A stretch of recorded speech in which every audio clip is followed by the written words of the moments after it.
Hello मित्रों, मैं कुमार विजय। राजनीतिनामा बिहार का एक लंबे अंतराल के बाद आपका स्वागत है। आज हम लोग बात करेंगे बिहार के एक दिग्गज नेता उपेंद्र कुशवाहा जी के बारे में, जो कर्पूरी जी, लोहिया जी के शिष्य के रूप में रहे और जो कभी नीतीश कुमार के उत्तराधिकारी माने गए। सिद्धांतों में, कार्य में, संघर्ष में, हर चीज में इन्होंने एक महत्वपूर्ण भूमिका बिहार राज्य के राजनीति में निभाई है। लेकिन जो आदमी कभी नीतीश कुमार का उत्तराधिकारी बन गया, उस आदमी की स्थिति अभी ऐसी क्यों हो गई? अभी जिस तरह से उनके पुत्र को एमएलसी के लिए मुश्किल हो रहा है और लोग इन्हें परिवारवादी कहकर बहुत सारी बातें कर रहे हैं, जिनकी पार्टी का अस्तित्व संकट में आ गया है। तो जो नेता इतना प्रतिभाशाली था, जिस नेता के सैद्धांतिक आधार भी मजबूत हैं, तो क्या जिस रास्ते पर चले उस रास्ते से कहीं भटक गए या और भी कोई बात रही होगी। लेकिन आज जिस समुदाय से उपेंद्र कुशवाहा जी आते हैं, आज उसी समुदाय से सम्राट चौधरी जी मुख्यमंत्री हैं। तो क्या Upendra Kushwaha ji is a lost opportunity? He has missed the train. तो क्या छूट गई ट्रेन, छूट गया बस? और हुआ क्या ऐसा? तो हम इनको तीन भागों में देखेंगे इनके बारे में। पहला, हम चाहेंगे कि इनके कैरियर के बैकग्राउंड के बारे में बताएं, क्योंकि ये कोई इतने हल्के और मामूली नेता निश्चित रूप से नहीं रहे और कई बार सिद्धांतों के आधार पर इन्होंने पार्टी के पदों से, एमपी एमएलए के पदों से भी रिजाइन किया है। ये स्ट्रिक करके आदमी अगर किसी से विवाद हुआ और एमपी है उस पार्टी से, तो इन्होंने रिजाइन किया है। तो हाई मोरल स्टैंडर्ड उन्होंने वहां रखा और बिहार के लोगों में काफी लोकप्रिय रहे, शिक्षक भी हैं। तो इनका जो पढ़ाई लिखाई, सोच समझ एक लेवल का निश्चित रूप से था, जो he deserve to be, if वो समुदाय से हैं तो to be CM of Bihar. लेकिन आखिर क्या हो गया कि आज उपेंद्र जी की यह स्थिति है।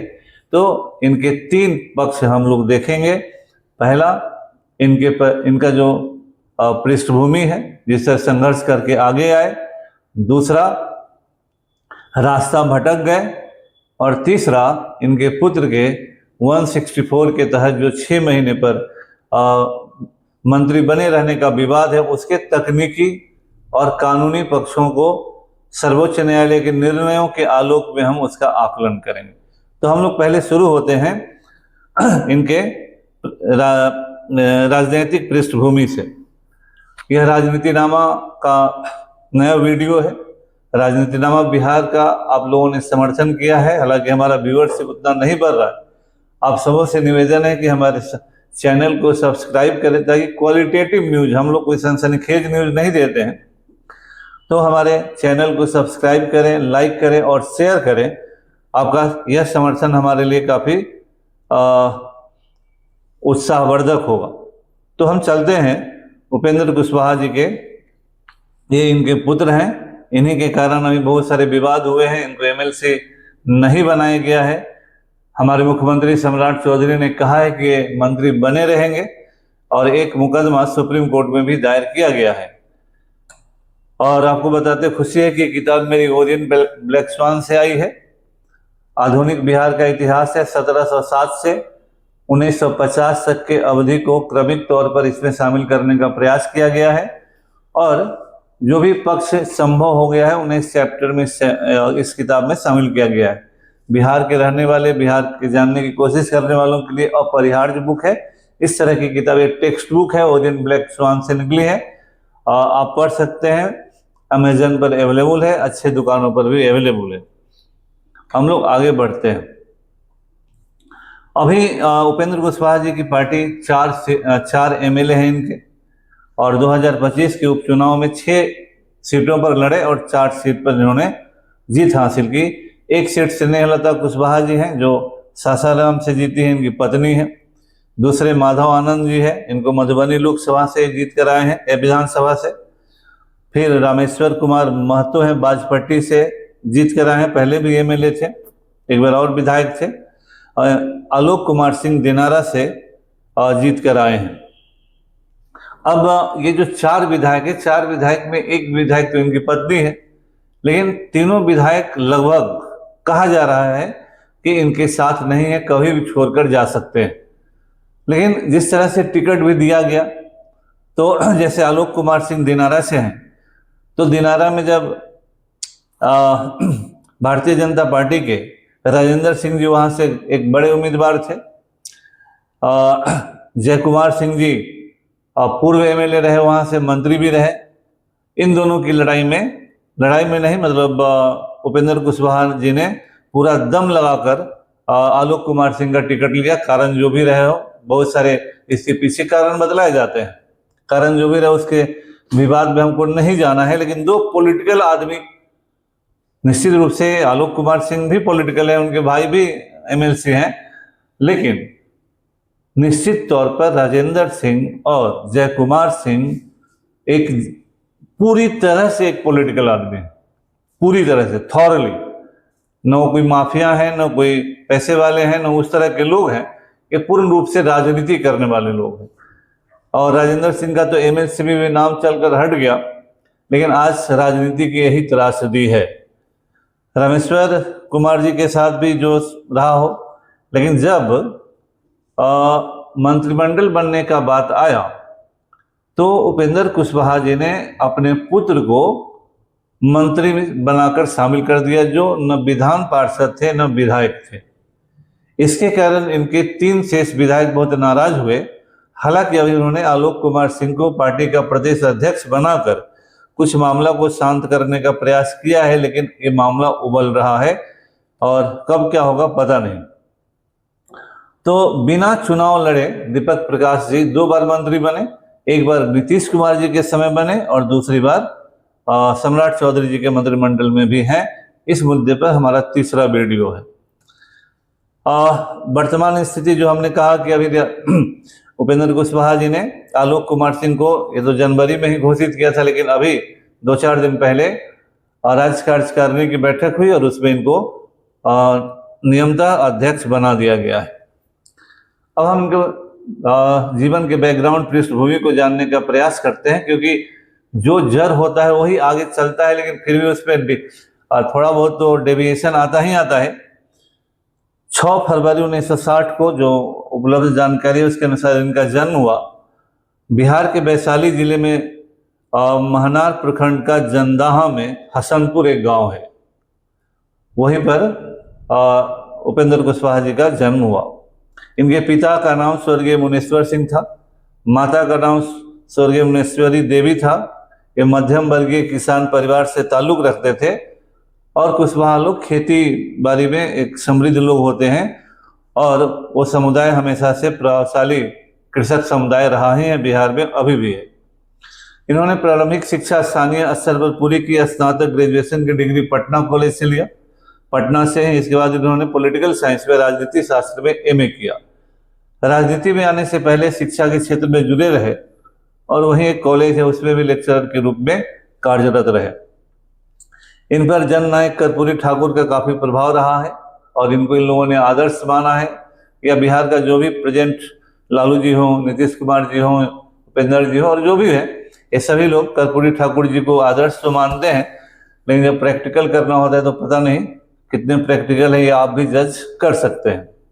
लेकिन इनके राजनीति की शुरुआत चूंकि उसी गंगा उस पार के हैं, तो समस्तीपुर कर्पूरी ठाकुर जी का एरिया था, दोनों एरिया एडजॉइनिंग एरिया है इनका और दोनों का। तो सामाजिक न्याय की लड़ाई, पिछड़ों के राजनीतिक भागीदारी की लड़ाई, ये सभी चीज़ों को इन्होंने अपने जीवन में आत्मसात किया, इसमें कोई दो राय नहीं है।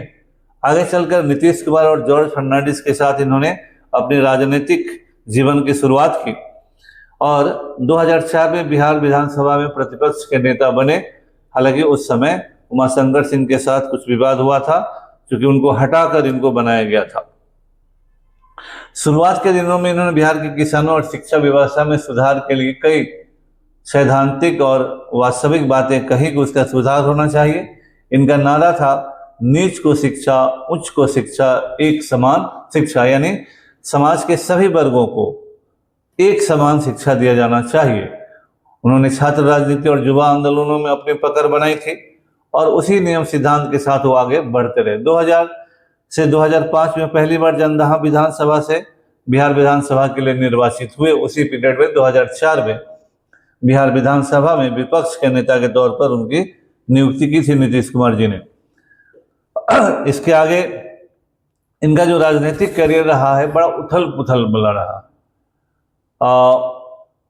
उसके आगे मैं बताऊं कि 2010 से 2013 पहली बार राज्यसभा के लिए चुने गए। हालांकि तत्कालीन राजनीतिक मतभेदों के कारण नीतीश कुमार से मतभेद हुआ। इन्होंने राष्ट्रीय लोक समता पार्टी बनाई, RLSP, और 2013 में न केवल अपने सरकार मतलब पार्टी से इस्तीफा दिया बल्कि राज्यसभा से भी इस्तीफा दे दिया, क्योंकि उनका कहना था कि हाँ राज्यसभा जदयू ने भेजा है तो जदयू से इस्तीफा दे रहे हैं, इसलिए राज्यसभा से भी इस्तीफा दे दिया। हालांकि अभी फिर ये राज्यसभा में अभी 2024 में निर्विरोध निर्वाचित होकर राज्यसभा में है और एनडीए का प्रतिनिधित्व कर रहे हैं। और 2014 में उन्होंने काराकट लोकसभा से चुनाव जीता और पहली बार लोकसभा पहुंचे थे। 2014 में लोकसभा पहली बार पहुंचे। उसी समय केंद्रीय राज्य मंत्री बने। 2014 से 2018 तक प्रधानमंत्री नरेंद्र मोदी जी की सरकार में मानव संसाधन विकास राज्य मंत्री के रूप में इन्होंने काम किया। फिर खटपट हुई। 2018 में उन्होंने एनडीए से वैचारिक मतभेदों के कारण मंत्री पद से इस्तीफा दे दिया और गठबंधन से भी इस्तीफा दे दिया। इसके पहले मैं आपको एक और इनके बारे में जो ब्रीफ है बता दूं कि 2014 RLSP का निर्माण हुआ, एनडीए अलायंस काराकाट से गए। 2015 में विधानसभा के 23 सीटों पर लड़े, जीते केवल 2। 2019 में एनडीए को छोड़ दिया और यूपीए में चले गए। काराकाट और उजियारपुर दोनों लोकसभा क्षेत्र से लड़े, दोनों जगह से हार गए। 2020 के विधानसभा चुनाव में इन्होंने एक गठबंधन बनाया जिसमें जो GNSP कहलाया, RLSP, BSP और AIM के साथ एक भी सीट नहीं जीते। 2021 में RLSP जदयू के साथ मर्जर हो गया। नीतीश कुमार को इन्होंने अपना नेता मान लिया और उस पार्टी में अपने पार्टी को मिला दिया और जदयू के पार्लियामेंट्री बोर्ड के चेयरमैन बने, अध्यक्ष बने और MLC भी बने। लेकिन 2023 में फिर से इन्होंने जदयू छोड़ दिया। 2023 में फिर से जदयू छोड़ दिया और फिर से अपनी राष्ट्रीय लोक समता पार्टी बना लिया। 2024 में काराकट लोकसभा क्षेत्र से इन्होंने चुनाव लड़ा, एनडीए में फिर आ गए और एनडीए के गठबंधन के तहत चुनाव लड़ा। पवन सिंह वहां से चुनाव लड़ गए और तीसरा स्थान इनको मिला। 2025 में एनडीए ने इन्हें फिर भी इनके पास सदस्यों की संख्या उतनी नहीं थी, लेकिन बीजेपी ने इन्हें अपने से राज्यसभा भेजा और अब ये राज्यसभा में मेंबर हैं। एनडीए अलायंस के तहत ये मेंबर है। इन्होंने कई अहम मुद्दों को उठाया है। एक समान कॉमन एजुकेशन की बात तो इन्होंने लगातार की। जब मानव संसाधन मंत्री थे उस समय भी लगातार करते रहे। हालांकि मंत्री थे तो कुछ कर सकते थे, हो सकता है कि ऊपर से न करने दिया हो गया। लेकिन एक और मुद्दा जो बराबर उठाते रहे हैं वो ऑल इंडिया जुडिशियल सर्विस का है और उनका कहना है कि न्यायपालिका में वंचित वर्गों का प्रतिनिधित्व तभी इंश्योर्ड होगा जब इस तरह की न्यायिक सेवा बने और उसी से लोग विभिन्न पदों पर जाए। तो जब इस तरह का एग्जामिनेशन होगा तो रिजर्वेशन पॉलिसी भी लागू होगी, तो हर वर्ग के लोग वहां जा सकेंगे। इन्होंने सुप्रीम हाई कोर्ट और सुप्रीम कोर्ट में SC, ST और OBC के आरक्षण की पुरजोर वकालत की। इनका कहना है कि वर्तमान में जो उच्च न्यायपालिका है उसमें समाज के एक विशेष वर्ग का वर्चस्व है और जब तक वहां पर समाज के पिछड़े वर्गों का प्रतिनिधित्व नहीं होगा तब तक सामाजिक न्याय की अवधारणा, सोशल जस्टिस का जो कंसेप्ट है वो अधूरा रहेगा। इसीलिए इन्होंने सार्वजनिक मंचों पर भी कई बार कहा कि न्यायपालिका में कुछ विशेष परिवारों का लगातार वर्चस्व रहा है। बाबा हुए, पिताजी हुए, बेटा हुए, उनके बेटा होंगे, ऐसा होता भी है। लेकिन इस मुद्दे को इन्होंने लगातार उठाया और कॉलेजियम सिस्टम पर इन्होंने विरोध जताया। इनका कहना था collegium system should be eliminated और इसको कहा कि कॉलेजियम सिस्टम लोकतंत्र विरोधी है, अपारदर्शी है, ट्रांसपेरेंट नहीं है, इसको हटा देना चाहिए। तो ये अहम मुद्दा है देश के सिस्टम में, लेकिन इन्होंने कहा।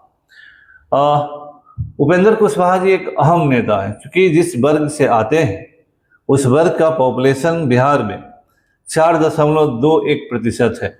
ज़्यादा लोग ये पिछड़ा वर्ग में है, ज़्यादा लोग 14.26% है, कुर्मी लोग मिलाकर 2.88% है।